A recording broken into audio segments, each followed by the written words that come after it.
Yeah, I would say like if you go even back to the planning of this building, we had in mind basically the 3D before it even came out. Like we were hoping there was a system, available on the market that already did kind of a similar thing.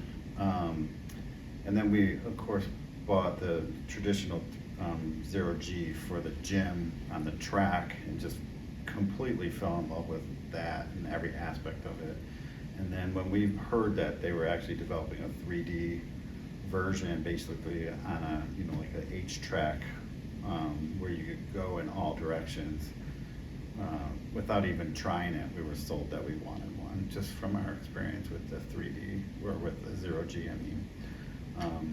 So that was kind of like the motivation behind it, knowing what we were gonna get basically before we even got to try it.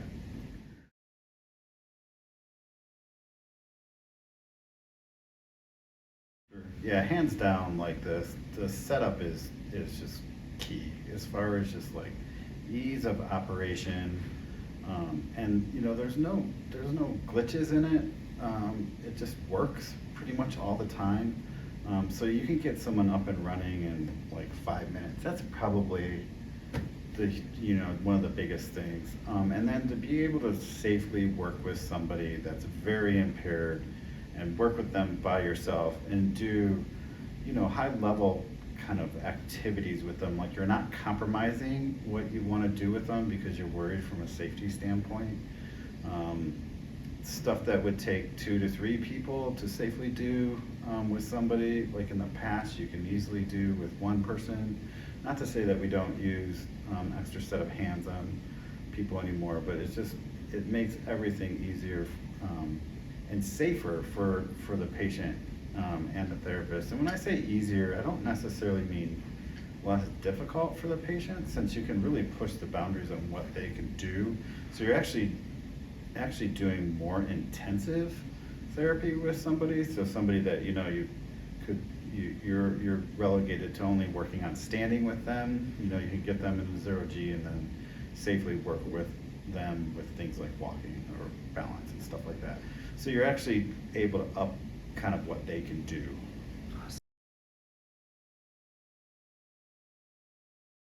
When having both devices, and just the big onus on ambulation here in our facility, and how that's just so effortless to get someone in the track system and getting up and walking, to the point where we have a sign-up sheet, and you can't always get it. So if you've got somebody that's a little bit lower level and they're only working on sit to stand and stuff like that, it's a great piece of equipment for that.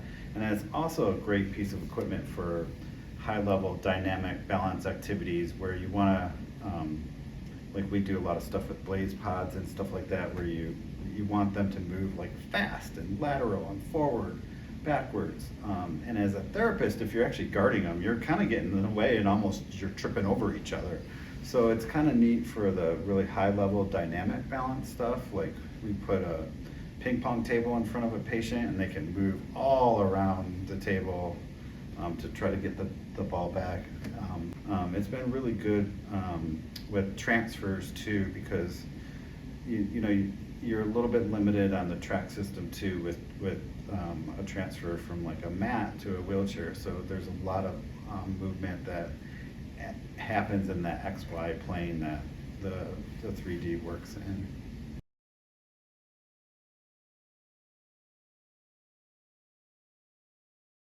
Well, I think with in the inpatient rehab and certainly outpatient rehab world, the onus is on just dosing and intensity, and you can titrate intensity better with a device like that. And what I mean by that is, if somebody, maybe they don't have the activity tolerance to go for 30 straight minutes, in a high intensity zone, you can actually give them a little bit more help so that they can go for a longer period of time and you can build up kind of intensity. Whereas let's say you didn't have a system at all and you just wanted to go for a walk, and someone can walk like 25 feet and then they're just completely spent, and you can't get anything else out of them.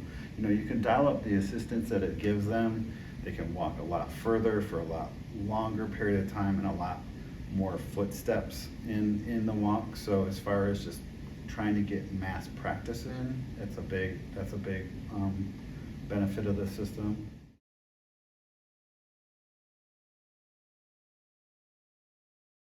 Yeah, so the training we got when we bought the 3D was excellent. You know, the maintenance is that our facility does is reasonable and done I think quarterly. But basically, the system just works. You know, there's no issues with you turn it on and it boots up and you put your patient in and you go to town. There's very little problems, I should say, that we've had with other rehab devices before. No, and of course I'm not paid by Airtech in any way. I would say that, you know, in my over 30 years as a PT, it's probably my favorite piece of inpatient rehab equipment, as far as just its utility from the very low level patient to the high level patient, from the ease of setup to just be able to perform in a safer manner. There's really no downsides to it. It's been a great addition to our rehab hospital.